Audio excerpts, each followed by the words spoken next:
ಆಮೇಲೆ ಜೊತೆಗೆ ಸ್ಕೂಲ್ಗಳಲ್ಲಿ ನೀವು ಮೊನ್ನೆ ಇತ್ತೀಚೆಗೆ ಮಾತನಾಡಿದ್ದು ದೇವರ ಪೂಜೆಗಳನ್ನು ಮಾಡೋದು ಅದೆಲ್ಲ ತಪ್ಪು ಅಂತ ಹೇಳಿ ಒಂದು ಶಾರದಾಂಬೆ ಕಲ್ಪನೆ ಅದ್ರ ಬಗ್ಗೆ ನಿಮಗೆ ಏನಿದೆ? ದೇವರೇ ಇಲ್ಲ ಅಂತ ಫಿಕ್ಸ್ ಆಗಿಬಿಟ್ಟಿದೆ.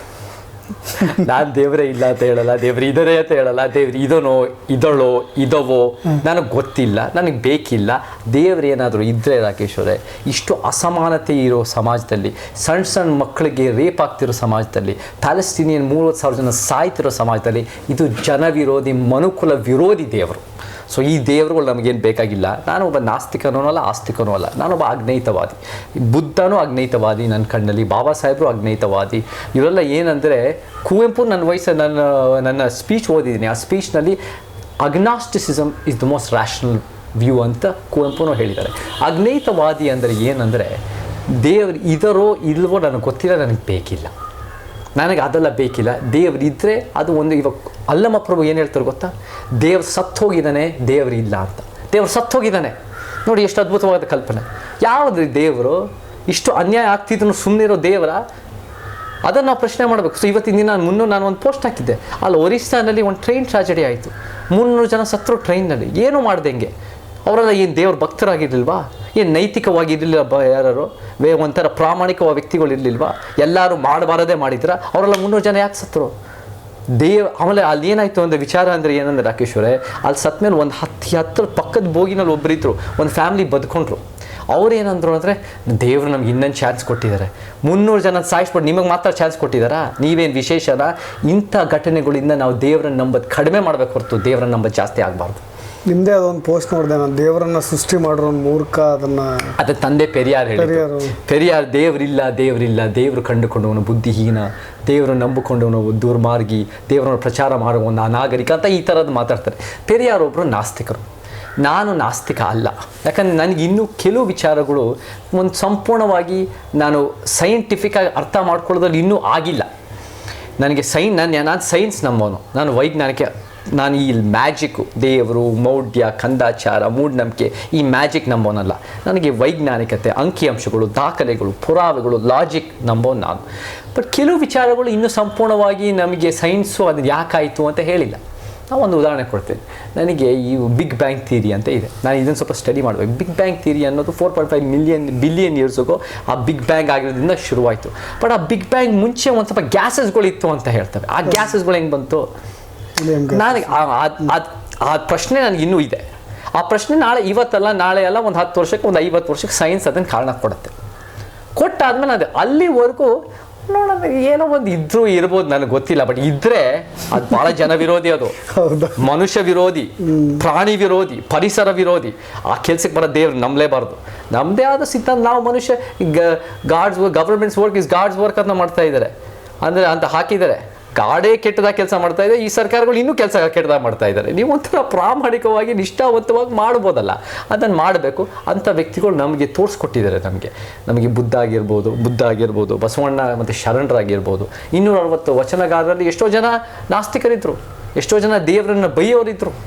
ಎಲ್ಲರೂ ಇವತ್ತಿನ ದಿನ ಕೂಡಲ ಸಂಗಮ ಅಂದ್ಕೊಂಡು ಏನೋ ಒಂದು ಚೆನ್ನಮಲ್ಲಿಕಾರ್ಜುನ ಅಲ್ಲ, ಅಲ್ಲಮ ಪ್ರಭು ನಾನು ಹೇಳೋದಲ್ಲ, ದೇವ್ ಸತ್ತೋಗಿನ ಅಂತ ಹೇಳೋರಿದ್ದಾರೆ. ಎಷ್ಟೋ ಜನ ಈ ಲಿಂಗನ ನಂಬದೇ ಇರೋರು, ನೂಲಿಯ ಚಂದೆಯ ನನ್ನ ಲಿಂಗ ಪೂಜೆ ಮಾಡಲ್ಲ ಅಂತ ಹೇಳೋರಿದ್ದಾರೆ. ಅಂದರೆ ಬೇರೆ ಬೇರೆ ಥರ ಒಂದು ಪ್ರತಿರೋಧ. ನಾಪ್ಕಟ್ಬೇಕು ರಾಕೇಶ್ವರಿ, ನಮ್ದೇನಂದರೆ ಪ್ರತಿರೋಧ. ನಮ್ದೇನಂದರೆ ಈ ವ್ಯವಸ್ಥೆಯಲ್ಲಿ ಅಸಮಾನತೆ ತುಂಬಿ ತೊಡಗ್ತಾ ಇದೆ. ಎಲ್ಲ ವಿಚಾರಗಳು ನಮಗೆ ಅಭಿಪ್ರಾಯ ಇದೆ. ಅದು ಜಾತಿ, ಲಿಂಗ, ವರ್ಗ, ಭಾಷೆ ಮತ್ತು ಪರಿಸರದ ವಿಚಾರದಲ್ಲಿ ದೊಡ್ಡದಾಗಿ ಮೇಕೆದಾಟು ನಾಶ ಮಾಡಕ್ಕೆ ಬರ್ತಾರೆ. ನಾವು ಅದು ವಿರುದ್ಧ ನಿಂತ್ಕೊಂಡು ಇದು ಮೇಕೆದಾಟು ಅಲ್ಲ, ಅದು DK ದಾಟು ಅಂದ್ಕೊಂಡು ಇದನ್ನು ನಾಶ ಮಾಡ್ತಾ ಇದ್ದಾರೆ, ಇದು ಬರೀ ಕಾಂಟ್ರಾಕ್ಟರ್ಸ್ಗೋಸ್ಕರ ಅಂತ ನಾವು ನಿಂತ್ಕೊಂಡು ಹೋರಾಟ ಮಾಡಿದ್ವಿ.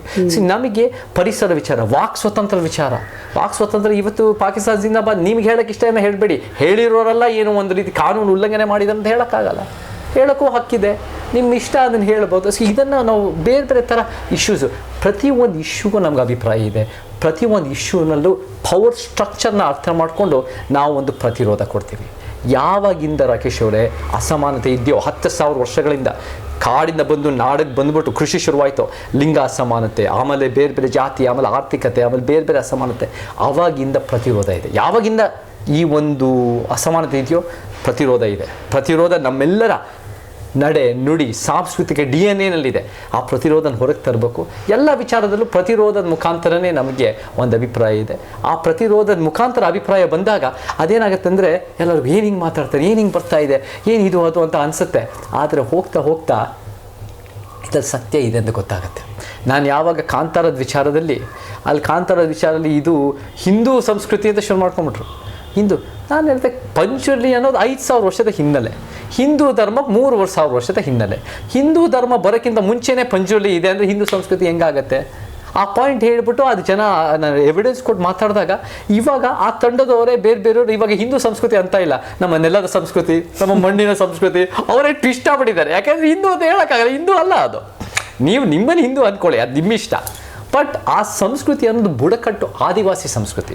ಸೊ ಇವಾಗ ಫಸ್ಟ್ ಏನಾಗುತ್ತೆ ಅಂದರೆ ವಿರೋಧ. ನನಗೆ ಯಾವಾಗ ವಿರೋಧ ಬರುತ್ತೆ ರಾಕೇಶ್ವರ ಅಂದರೆ, ನಾನು ಯಾವಾಗ ಹೇಳ್ತೀನಿ ನ್ಯಾಯ ಅಂದರೆ ತಲೆಮಟ್ಟದಿಂದ ಏರ್ಸೋದು, ಮೇಲಿಂದ ಇಳಿಸೋದು. ತಲೆಮಟ್ಟದಿಂದ ಏರ್ಸೋದು ಯಾರೋ ವಿರೋಧ ಅನ್ನಲ್ಲ, ಒಳ್ಳೇದು ಎಲ್ಲರಿಗೂ ಸಹಾಯ ಮಾಡೋಣ ಅಂತಾರೆ. ಮೇಲಿಂದ ಇಳಿಸೋದು ಅಂತ ಹೇಳ್ತೀರಲ್ಲ, ಅದಕ್ಕೆ ಒಂದು ಸ್ವಲ್ಪ ವಿರೋಧ ಬರುತ್ತೆ. ಈ ಮೇಲಿಂದ ಯಾಕೆ ಇವರೇನು ಆಕಾಶದಿಂದ ಬಂದಿದ್ದಾರಾ? ನಾವು ತಲೆಮಟ್ಟದವರು ನಾವು ಕೀಳುವಾಗಿ ನೋಡಬೇಕು ಅಂತ ಯಾಕೆ ಸ್ವಲ್ಪ ಜನ ಮೇಲಾಗಿ ನೋಡಬೇಕು? ಯಾಕೆ ಇವ್ರನ್ನ ಮೇಲಾಗಿ ನೋಡ್ತೀವಿ? ನಾವೆಲ್ಲರೂ ಸರಿ ಸಮಾನರೇ, ಒಬ್ಬೊಬ್ಬರು ಒಂದೊಂದು ಕೊಡುಗೆ ಮಾಡ್ತಾರೆ. ನಿಜವಾಗ್ಲೂ ಹೇಳ್ತೇನೆ ರಾಕೇಶ್ವರೇ, ಯಾವುದೋ ಒಂದು DC-ನೋ AC-ನೋ ಯಾವುದೋ ಒಂದು ಮಂತ್ರಿನೋ ಮುಖ್ಯಮಂತ್ರಿ ಮಾಡೋ ಕೆಲಸ ಅವರೆಲ್ಲರೂ ಅಷ್ಟೇ, ಅವರೆಲ್ಲರಿಗಿಂತ ಚೆನ್ನಾಗಿ ನಾನು ಮಾಡಬಲ್ಲೆ. ಆದರೆ ಒಬ್ಬ ಆಚೆ ನಿಂತ್ಕೊಂಡು ದಿನ ಕೂಲಿ ಮಾಡೋನು ಬೇರೆಯವ್ರ ಜಮೀನಿನಲ್ಲಿ, ಅಥವಾ ಒಬ್ಬ ಪೌರ ಕಾರ್ಮಿಕ ಮಾಡೋ ಕೆಲಸ, ಅಥವಾ ಒಂದು ಸ್ಮಶಾನ ಕಾರ್ಮಿಕರ ಕೋವಿಡ್ ಸಂದರ್ಭ ಕೆಲಸ ನನಗೆ ಮಾಡೋಕ್ಕಾಗಲ್ಲ ಅದು. ಆದರೆ ಅದಕ್ಕೆ ಬೆಲೆ ಇಲ್ಲ, ಇದಕ್ಕೆ ಮಾತ್ರ ಓಹೋ ಬೆಲೆ. ಅದೇಂಗೆ ನನಗೆ ಅರ್ಥನೇ ಆಗಲ್ಲ ಸಮಾಜದಲ್ಲಿ. ಇದನ್ನು ಯಾವ ಒಂದು ಎಕ್ಸಾಮ್ ಪಾಸ್ ನಾನೇ ಮಾಡ್ತೀನಿ ಕೊಡ್ರಿ, ಅದು ಯಾವ ಮಹಾ. ಬಟ್ ಇದನ್ನು ನನಗೆ ಮಾಡೋಕ್ಕಾಗಲ್ಲ, ಒಂದು ದಿನ ಮಾಡೋಕ್ಕಾಗಲ್ಲ, ಜೀವ ಪೂರ ಮಾಡ್ತಾರೆ. ಈ ಅಸಮಾನತೆನ ತುಂಬಿರೋ, ಅದಕ್ಕೆ ಉದ್ಯೋಗದ ಅಸಮಾನತೆಯೂ ಇದೆ. ಉದ್ಯೋಗದ ಸಿನಿಮಾ ಸ್ಟಾರ್ಗಳು, ಕ್ರಿಕೆಟ್ ಆಟಗಾರರು, ರಾಜಕಾರಣಿಗಳು, ದೊಡ್ಡ ದೊಡ್ಡ ಉದ್ಯಮಿಗಳು ಮೇಲಿದ್ದಾರೆ. ನಮ್ಮ ಕೈನಲ್ಲಿ ಕೆಲಸ ಮಾಡೋ ಶ್ರಮಜೀವಿಗಳ ಕೆಲಸ ಕೆಳಗಿದ್ದಾರೆ. ಇದನ್ನು ನಾವು ಮೇಲೇರಿಸಿ ಅದನ್ನು ಇಳಿಸ್ಬೇಕು ಅಲ್ವಾ? ಅದು ಕಾನೂನಾತ್ಮಕವಾಗಿ ಯೋಜನೆ ರೀತಿಯಲ್ಲಿ, ನೀತಿಗಳ ರೀತಿಯಲ್ಲಿ ಎಲ್ಲ ಅಸಮಾನತೆ ಹೋಗಲಾಡಿಸೋದು ನಮ್ಮ ಉದ್ದೇಶ. ಮೇಲಿರೋರು ಬುಡ ಅಲ್ಲಾಡಿಸಿದಾರೆ ಚೇತನ್ ಅವರು ಅಂತ ಅವ್ರು ನಿಮ್ಮನ್ನು ವಿರೋಧ ಮಾಡ್ತಾರೆ.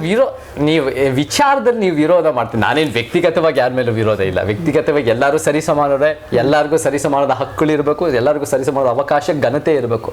ಬಟ್ ಮೇಲಿರೋರಿಗೆ ಓವರಾಗಿ ಸಿಕ್ಬಿಟ್ಟಿದೆ.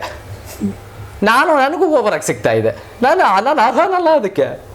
ನಾನು ಸರಿಸಮಾನವಾಗಿ ನಾವು ಬದುಕಬೇಕು. ನಾವು ಸರಿಸಮಾನಕ್ಕೆ ನಾನು ಅರ್ಹತೆ. ನಾನು ಎಲ್ಲರಲ್ಲೂ ಎಷ್ಟೋ ಪ್ರತಿಭೆ ಇದೆ, ಅದನ್ನು ನಾವು ಹೊರಗೆ ತರಬೇಕು ಅಲ್ವಾ? ಓದಿರೋ ನಮ್ಗೆ ಬಾಬಾ ಸಾಹೇಬ್ರು ಹೇಳ್ತಾರೆ, ಇಷ್ಟೊಂದು ಡಿಗ್ರಿ ಮಾಡಿದ್ದಾರೆ, ಬಾಬಾ ಸಾಹೇಬ್ರ ವಿಶೇಷ ಅಷ್ಟೊಂದು ಡಿಗ್ರಿ ಮಾಡೋದಲ್ಲ ದೊಡ್ಡಸ್ಕೆ. ಬಾಬಾ ಸಾಹೇಬ್ರು ಆ ಡಿಗ್ರಿಗಳು ತೊಗೊಂಡು ಸಮಾಜಕ್ಕೋಸ್ಕರ ಬಳಸಿರೋದು. ಡಿಗ್ರಿ ತೊಗೊಂಡು ಇವತ್ತಿನ ದಿನ ಏನು ಮಾಡ್ತಾರೆ? ಅವರೇ ದುಡ್ಡು ಮಾಡ್ಕೊಂಡು ಒಂದು ದೊಡ್ಡ ಮನೆ ಕಟ್ಕೊಂಡು ಫಾರಿನಲ್ಲಿ ಇದ್ಕೊಂಡು ಬಿಲ್ಡಪ್ ತೊಗೊಂಡು ಐಷಾರಾಮಿ ಗಾಡಿಯಲ್ಲಿ ಓಡಾಡ್ತಾರೆ. ಅದೆಲ್ಲ ನಮಗೆ ಬೇಕಾಗಿರೋದು. ಆ ವಿಚಾರ ತೊಗೊಂಡು ಏನು ಮಾಡ್ತೀರಾ? ಸೊ ಡಿಗ್ರಿ ಪಡೆಯೋದಕ್ಕೂ ಭಾಳ ಬಿಲ್ಡಪ್ ಇದೆ ಇವತ್ತಿನ ದಿನ. ಬಟ್ ಡಿಗ್ರಿ ಪಡೆದು ಏನು ಮಾಡ್ತಿದ್ದೀರಾ? ನಾವು ಅದನ್ನು ಕೇಳಬೇಕು. ಸೊ ನಮಗೆ ಇವತ್ತಿನ ದಿನ ನಮ್ಮ ಸಂಘಟನೆಗಳಲ್ಲಿ ರಾಕೇಶ್ವರೇ ಭಾಳ ಜನ ನಿಸ್ವಾರ್ಥವಾಗಿ ಉತ್ತಮ ಸಮಾಜಕ್ಕೋಸ್ಕರ ಕೆಲಸ ಮಾಡ್ತಾ ಇದ್ದಾರೆ, ಪ್ರಾಮಾಣಿಕವಾಗಿ. ನಮ್ಮ ಸಮಾಜ, ನಮ್ಮ ಕೋವಿಡ್ ಸಂದರ್ಭದಲ್ಲಿ ನಮ್ಮ ಸಂಘಟನೆಯವರೇ ಶೆಡ್ಡಲ್ಲಿ ವಾಸ ಮಾಡ್ತಿರೋ ದಲಿತರು ಹೋಗ್ಬಿಟ್ಟು ಗುಡಿಸಲು ವಾಸ ಮಾಡ್ತಿರೋ ಅಲೆಮಾರಿಗಳಿಗೋಸ್ಕರ ಕಿಟ್ ಕೊಡ್ತಾಯಿದ್ರು. ಬೇರೆಯವ್ರಿಗೆಲ್ಲ ಅಗರ್ಭ ಶ್ರೀಮಂತರು ಒಂದು ಸ್ವಲ್ಪ ಒಂದು ಫುಡ್ಕೋಸಿ ದುಡ್ಡು ಕೊಡೋದಲ್ಲ, ನಮ್ಮಲ್ಲಿ ಶೆಡ್ಡಲ್ಲಿ ವಾಸ ಮಾಡ್ತಿರೋ ಒಬ್ಬರಿಗೆ ಇದಕ್ಕೆ ಹೋಗೋಕೆ ಕೊಡೋದು, ಏನೊಂದು ಗುಡಿಸಲ್ ನನಗಿಂತ ಕಷ್ಟ ಇವ್ರಿಗೆ ಆಗ್ತಾ ಇದೆ ಅಂತ. ಆ ಥರ ಸಿದ್ಧಾಂತ ಇರೋ ನಮ್ಮ ಸಂಘಟನೆ ನಾವು ಹಂತವಾಗಿ ಕಟ್ತಾ ಬರ್ತೀವಿ ರಾಕೇಶ್ವರೇ. ಇದು ಕರ್ನಾಟಕದ ಸಿದ್ಧಾಂತ, ಇದು ಸಂವಿಧಾನದ ಸಿದ್ಧಾಂತ, ಇದು ಸಮಾನತೆ ಎಲ್ಲ ಮನೆಗೂ ಒಪ್ಪ ಸಿದ್ಧಾಂತ. ಅದನ್ನು ನಾವು ಇವತ್ತಲ್ಲ ನಾಳೆ ಅಲ್ಲ 10 ವರ್ಷ ಜೀವನದ ಸಾಧನೆ ಇದು. ಬಾಬಾ ಸಾಹೇಬ್ 65 ವರ್ಷ ಮಾಡ್ತಾರೆ, ತಂದೆ ಪೆರಿಯಾರ್ 94 ವರ್ಷ ಮಾಡ್ತಾರೆ. ಕುವೆಂಪು ನಾನು ಚಿಕ್ಕ ವಯಸ್ಸಿನಲ್ಲಿ, ನನಗೆ ಅವಾಗ 10-12 ವರ್ಷ, ಕುವೆಂಪು ಅವ್ರಿಗೆ ಅಷ್ಟೊತ್ತಾಗಲೇ ಅವ್ರ ಸೆನ್ಸಸ್ ಎಲ್ಲ ಕಳ್ಕೊಂಡು ವೀಲ್ ಚೇರ್ ಆಗಿದ್ರು. ನಮ್ಮ ತಂದೆ ಇಂಥ ಮಹಾನ್ ವ್ಯಕ್ತಿ ನೀನು ಭೇಟಿ ಮಾಡಬೇಕು, ನೀನು ಕರ್ಕೊಂಡು ಹೋಗಿದ್ದು ನಾನು ಅಮೇರಿಕಾದಿಂದ ಬಂದಾಗ. ಅಲ್ಲಿ ಹೋಗಿ ಕೂತ್ಕೊಂಡು ನಾನು ಅವ್ರ ಕೂತ್ಕೊಂಡು ಅವ್ರ ವೈಫ್ ಅವ್ರು ನಮ್ಮನ್ನು ಚೆನ್ನಾಗಿ ಮಾತಾಡಿಸಿ ನಾನು ಅವ್ರು ಕೂತ್ಕೊಂಡು ಅವ್ರನ್ನ ನೋಡಿದ್ದು ನನಗೆ ಇನ್ನೂ ನಾಪ್ಕ ಇದೆ, ನನಗೆ 10-12 ವರ್ಷ.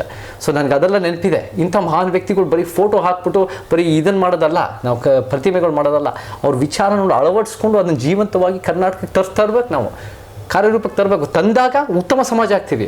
ಬರೀ ಶ್ರೀಮಂತರೇ ಬೆಳ್ಕೊಂಡಾಗ ಬರೀ ಒಂದು ಸಿನಿಮಾನೇ 500 ಕೋಟಿ 1000 ಕೋಟಿ ಮಾಡಿದಾಗ ಸಿನಿಮಾ ಇಂಡಸ್ಟ್ರಿ ಬೆಳೆಯಲ್ಲ. ಸಾಮಾನ್ಯ ಸಿನಿಮಾಗಳು ಬೆಳಿಬೇಕು. ಬರೀ ಒಂದು ವ್ಯಕ್ತಿನೇ ಸಿಕ್ಕಾಪಟ್ಟೆ ದುಡ್ಡು ಮಾಡ್ಕೊಂಡಾಗ ಆ ವ್ಯಕ್ತಿ ಬೆಳೀತಾರೆ.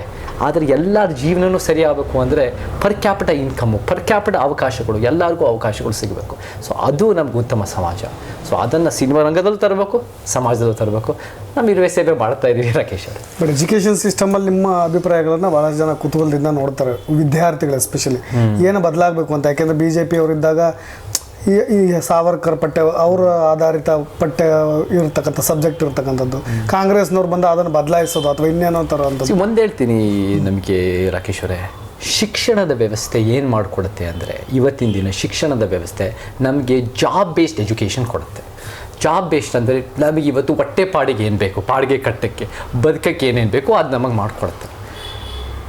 ಇವಾಗ ಸಾವರ್ಕರ್ ಹೆಡ್ಗೇವರ್ ಯಾವತ್ತೂ ಕೂಡ ಶಿಕ್ಷಣದಲ್ಲಿ ಇದ್ದಿಲ್ಲ. ಬಿ ಜೆ ಪಿ ಬಂದಮೇಲೆ ತಂದಿತ್ತು. ಬಿ ಜೆ ಪಿ ಹೆಂಗೆ ಬಂದರು ಆ ಸ್ಥಾನಕ್ಕೆ? ಅವರ ಸಂಘಟನೆ ಚಳುವಳಿಯಿಂದ ಕಟ್ಕೊಂಡ್ಬಂದರು.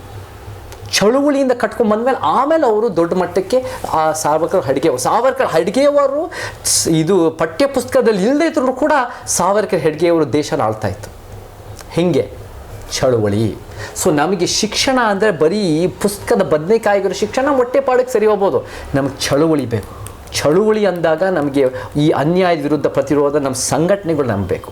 ಸಂಘಟನೆಗಳಿಂದಲೇ ನಮ್ಗೆ ನಿಜವಾದ ಸತ್ಯದ ಇತಿಹಾಸ ಗೊತ್ತಾಗೋದು. ಪುಸ್ತಕ ಅದು ಏನು ಮಾಡಿದ್ರು ಅದು ಒಂದು ಲಿಮಿಟ್ ಮಟ್ಟಿಗೆ ಮಾಡುತ್ತೆ, ಅದು ಒಳ್ಳೆಯದೇ. ಶಿಕ್ಷಣ ನಮ್ಗೆ ಅಗತ್ಯ ಇದೆ. ನಾನು ಇವತ್ತು ಇಷ್ಟು ಮಟ್ಟಿಗೆ ಒಂದು ಸ್ವಂತ ಮನೆ ಇದ್ಕೊಂಡು ನಿಮ್ಮ ಹತ್ರ ಮಾತಾಡಬೇಕು ಅಂದರೆ 4-5 ತಲೆಮಾರಿಂದ ನನ್ನ ಫ್ಯಾಮಿಲಿಗೆ ಶಿಕ್ಷಣ ಸಿಕ್ಕಿದೆ. ಶಿಕ್ಷಣ ಸಿಕ್ಕಿರೋ ಫ್ಯಾಮಿಲಿಗಳೇ ಬೆಳೀತಾರೆ. ಶಿಕ್ಷಣ ಸಿಕ್ಕಿಲ್ದಿರೋ ನಮ್ಮ ದಲಿತ, ಆದಿವಾಸಿ, ಅಲೆಮಾರಿ ಜನ ಅವ್ರ ತಂದೆ ತಾಯಿ ಎಲ್ಲ ಹೆಬ್ಬೆಟ್ಟು ಇವಾಗ ರೈಟ್ ಟು ಎಜುಕೇಷನಿಂದ ಅವ್ರು ಸಿಗ್ತಾ ಇದೆ ಅಷ್ಟೇ ಅವಕಾಶ. ಸೊ ಶಿಕ್ಷಣ ಭಾಳ ಮುಖ್ಯ. ಬಟ್ ಯಾವ ಶಿಕ್ಷಣ ಅಂದ್ರೂ ಭಾಳ ಮುಖ್ಯ. ಬರೀ ಪಠ್ಯ ಪುಸ್ತಕದ ಶಿಕ್ಷಣ ಮಾತ್ರ ಅಂತ ಹೇಳೋಕ್ಕಾಗಲ್ಲ. ಚಳುವಳಿಯ ಶಿಕ್ಷಣ ಭಾಳ ಮುಖ್ಯ. ಚಳುವಳಿಯ ಆ ದ್ವೇಷದ ಸಿದ್ಧಾಂತ, ಆ ಕೋಮು ಸಿದ್ಧಾಂತ ಇವತ್ತು ಆಳ್ಬೋದು ಅಂದರೆ ನಮ್ಮ ಪ್ರೀತಿ, ಸತ್ಯ, ವಿಶ್ವಾಸದ ಸಿದ್ಧಾಂತ ಯಾಕೆ ಆಳಕ್ಕಾಗಲ್ಲ? ಇವತ್ತಲ್ಲ ನಾಳೆ ಅಲ್ಲ, ನಾವು 100 ವರ್ಷಕ್ಕೆ ನಮ್ಮ ಸಿದ್ಧಾಂತ ಬಂದೇ ಬರುತ್ತೆ ಕರ್ನಾಟಕಕ್ಕೆ. ಅದೇ ಪರಿವರ್ತನೆ ಅಂತ ಹೇಳಕ್ಕೆ ಇಷ್ಟಪಡ್ತೀನಿ.